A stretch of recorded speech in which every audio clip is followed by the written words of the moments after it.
డిబేట్లో మనం ఈరోజు చర్చించబోతున్నాం. మనతో పాటు ప్రొఫెసర్ గాలి వినోద్ కుమార్ గారు జాయిన్ అవుతారు. దక్షిణ భారత వాదాన్ని బలంగా వినిపిస్తున్నటువంటి ప్రొఫెసర్ గాలి వినోద్ కుమార్ గారు గత కొంతకాలం నుండి దక్షిణ భారత అంశాలపైన ఆయన తీవ్ర స్వరాన్ని వినిపిస్తున్నారు. బండారు రామ్మోహన్ రావు గారు సీనియర్ పొలిటికల్ అనలిస్ట్ మనకు లైవ్లో అందుబాటులో ఉంటారు. ముప్పాల సుబ్బారావు గారు లీగల్ అండ్ ఎనలిటికల్ యాంగిల్లో మనకు ఎలాంటి ప్రొవిజన్స్ ఉంటాయనేటటువంటి అంశాన్ని సీనియర్ అడ్వకేట్ మనకు ప్రజెంట్ చేస్తారు. బండారు రామ్మోహన్ రావు గారు, మొదటగా మీతో ప్రారంభిద్దాం. డీలిమిటేషన్ ప్రక్రియ, కాన్స్టిట్యున్సీలు పెంచాలనేటటువంటి అంశం గత 3 దశాబ్దాల నుండి రాజకీయ పార్టీలలో డిమాండ్ కొనసాగుతున్నటువంటి అంశం మనందరికీ తెలుసు.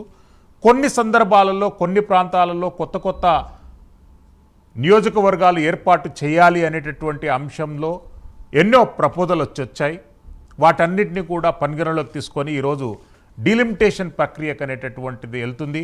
ఏకంగా 543 పార్లమెంటు స్థానాల నుండి 850 పార్లమెంటు స్థానాలు తయారు చేసేటటువంటి అంశాన్ని పరిశీలిస్తున్నారు. అదేవిధంగా 35కు పైగా కేంద్ర పాలిక ప్రాంతాలలో మెంబర్ ఆఫ్ పార్లమెంటు స్థానాలను పెంచేందుకు కేంద్ర ప్రభుత్వం కసరత్తు నిర్వహిస్తుంది. ఎట్లా చూస్తారండి ఈ అంశాన్ని మీరు? బండారు రామ్మోహన్ రావు గారు ప్లీజ్. ముప్పాల సుబ్బారావు గారు kindly respond on this. Muppala Subbarao గారు. శ్రీశైలం గారు, ఆల్రెడీ జనాభా ప్రాతిపదిక మీద పార్లమెంటు సభ్యులు నియామకం చేయటం అనేది దక్షిణ భారత రాష్ట్రాలకు సంబంధించిన దక్షిణ రాష్ట్రాలు ఏపీ, తెలంగాణ, కేరళ, కర్ణాటక, తమిళనాడు లాంటి ప్రాంతాలకు తీవ్ర నష్టం కలుగుతుందని చెప్పేసి వాదన స్పష్టంగా వినపడతా ఉంది. ఎందుకంటే దీనికి ప్రధానమైన కారణం ఏంటంటే 1970వ సంవత్సరంలో భారతదేశం జనాభా నియంత్రణ కార్యక్రమాలను చేపట్టింది. ఈ దక్షిణాది రాష్ట్రాల్లో మనం ఇప్పుడు చెప్పుకున్న రాష్ట్రాలు ఏపీ కానీ, తెలంగాణ కానీ, కేరళ, తమిళనాడు దీన్ని విజయవంతంగా అమలు చేశాయి. అయితే జనాభా ప్రాతిపదికన సీట్లు కేటాయిస్తే జనాభాను తగ్గించుకున్న రాష్ట్రాల పార్లమెంటు సీట్లు కోల్పోతాయని, జనాభాను పెంచుకున్న రాష్ట్రాలకు లాభం చేకూరుతుందని ఆందోళన మొదలవడానికి అదొక ప్రధానమైన కారణం. ఇక్కడ ఇది మనం గుర్తించాలి. అలాగే భారత రాజ్యాంగం 84వ సవరణ 2001వ సంవత్సరంలో జరిగింది. ఈ జనాభా లెక్కల ప్రకారం సీట్లు కేటాయించాలనేది గడువును మళ్ళీ 2026 వరకు పొడిగించారు. ఇక్కడ ప్రస్తుతం ఒక లోక్సభ ఎంపీ సగటున 15 నుండి 20 లక్షల మంది ప్రజలు ప్రాతినిధ్యం వహిస్తున్నారు ప్రస్తుతం. ముఖ్యంగా ఉత్తరాదిలో ఇది ఇంకా ఎక్కువ ఉంటుంది. సీట్లు పెరిగితే ప్రతి 5 నుంచి 8 లక్షల మందికి ఒక ప్రతినిధులు ఉండే అవకాశాలు ఉన్నాయి.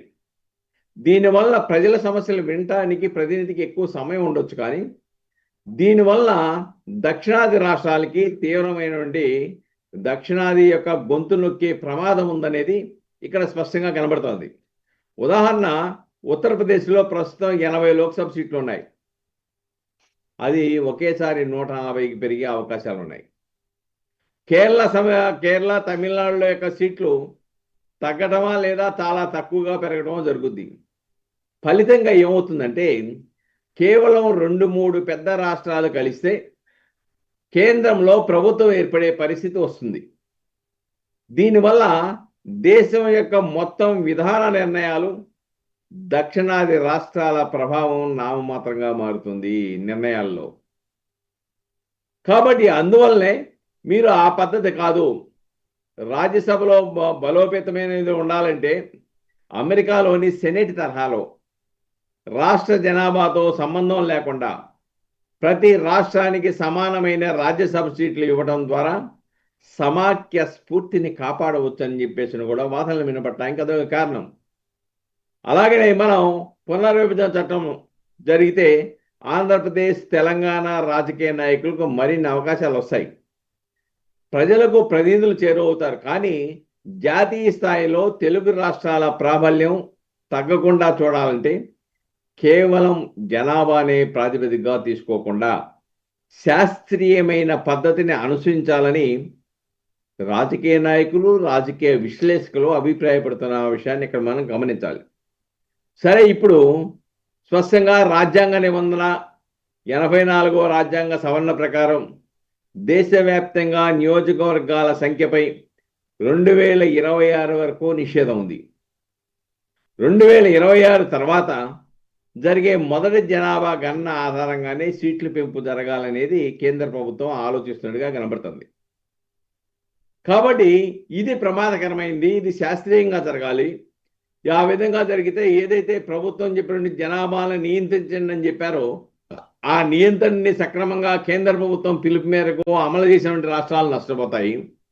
కాబట్టి అక్కడ నిధులు రావడం కానీ, లేదంటే పార్లమెంటరీ సభ్యులకు ఎంపీ లాడ్స్ రూపేణ వచ్చే నిధులు కానీ, ఇవన్నీ కూడా ఒకవైపుకి వెళ్ళిపోయి దక్షిణాది రాష్ట్రాలకు నష్టం జరుగుతుంది అనేది ఒకటి.